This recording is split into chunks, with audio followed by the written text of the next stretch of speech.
Thank you everyone for taking the time to tune in today. Today's episode of the Topping Show is proudly sponsored by Topping Technologies. Topping Technologies is an IT value-added reseller and services company with a special proficiency in IT security. Heck, I see their founder at least twice a day. I see he's quite handsome and brilliant. He's me, you see, that's the joke. If you're an IT leader or a business owner, you can reach out to the team at sales@toppingtechnologies.com. Also, trying to get to 4,000 subscribers by the end of the month. So if you could click that button and tell your friends, I would greatly appreciate it. Now, going over to the business part of the podcast, you have GM laying off 1,000 salaried employees as the company tries to continue to pivot, as Ross from Friends would say. Now, this is brought to us thanks to NBC News, and specifically they say, quote, GM lays off more than 1,000 salaried software and service employees. Layoff includes roughly 600 at GM's tech campus near Detroit, coming less than 6 months after leadership changes overseeing the operations. Which, the silver lining of the situation is now those people do not need to live near Detroit, which some might argue is a blessing in and of itself, and hopefully they find jobs at a better employer sometime soon. Now, this is written by Michael Wayland over at CNBC, and they say, quote, the layoffs include roughly 600 jobs at the tech campus near Detroit. They have including the changes to their operations, including former executive Mike Abbott leaving the automaker due to health reasons. GM spokesperson says, quote, as we continue GM's future, we must simplify for speed and excellence, make bold choices, and prioritize investments that we will have the greatest impact. Person needs to run for Congress. That sounds very political. They continue saying, quote, as a result, we reduced certain teams within the software and services organization. We are grateful to those who helped establish a strong foundation that positions GM to move forward. Unquote.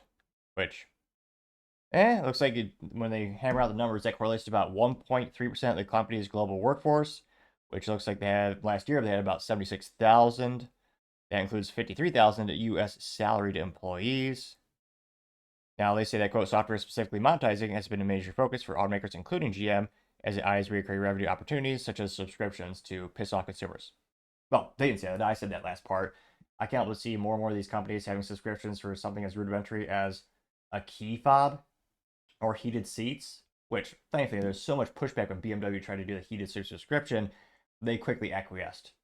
Also, if they try that, I can't help but think some hackers might just fix that for people or find an easy way to enable those heated seats that are already in the car from the factory.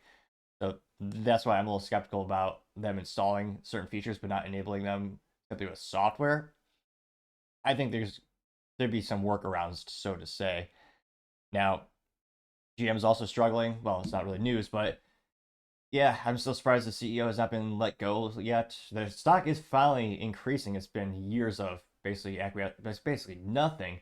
But yeah, I'll never forget GM was going all in on the EVs, and the biggest growing consumer category in the United States, though not my preference, is hybrid technologies, which GM makes one hybrid, the Corvette. Is pretty mentally evacuated. I'm even disappointed that even exists as a thing. But yeah, it kind of shows how they missed the whole call when it comes to consumer preferences as they continue to make vehicles that, statistically speaking, not many people are buying.